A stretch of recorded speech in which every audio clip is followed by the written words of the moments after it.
যত যাচ্ছে ততই ঘনিষ্ঠ হচ্ছে বাংলাদেশ পাকিস্তান সম্পর্ক। দীর্ঘদিনের অচলায়তন ভেঙে গেল নভেম্বরে প্রথমবারের মতো চট্টগ্রাম বন্দরে নোঙর করে পাকিস্তানের একটি জাহাজ।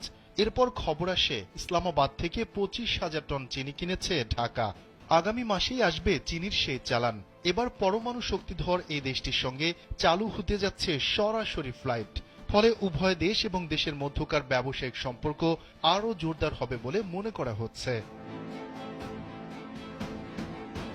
পাকিস্তানের সংবাদ মাধ্যম এক্সপ্রেস ট্রিবিউন জানিয়েছে, করাচিতে নিযুক্ত বাংলাদেশের deputy high commissioner SM. Mahbubul Alam জানিয়েছেন, পাকিস্তান ও বাংলাদেশের মধ্যে সরাসরি ফ্লাইট শিগগিরই চালু হবে, যা দুই দেশ এবং উভয় দেশের ব্যবসায়িক সম্প্রদায়ের মধ্যে সম্পর্ককে আরও শক্তিশালী করবে। শুধু তাই নয়, বাংলাদেশের ডেপুটি হাইকমিশনার মাহবুবুল আলম আগামী মাসে ঢাকায় অনুষ্ঠিতব্য বার্ষিক বাণিজ্য প্রদর্শনীতে অংশগ্রহণের জন্য পাকিস্তানের ব্যবসায়ী সম্প্রদায়কে আমন্ত্রণও জানিয়েছেন।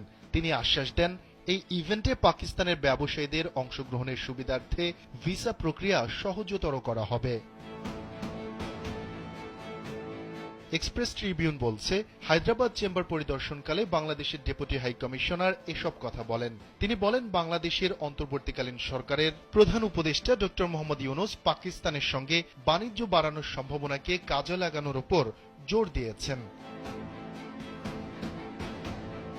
মাহবুবুল আলম পাকিস্তানের সাথে শক্তিশালী বাণিজ্য সম্পর্কের মাধ্যমে উভয় দেশের সম্পর্ক আরও সম্প্রসারণের প্রয়োজনীয়তার উপর জোর দিয়েছেন। শফিকুল ইসলাম শান্ত, কালবেলা ডেস্ক।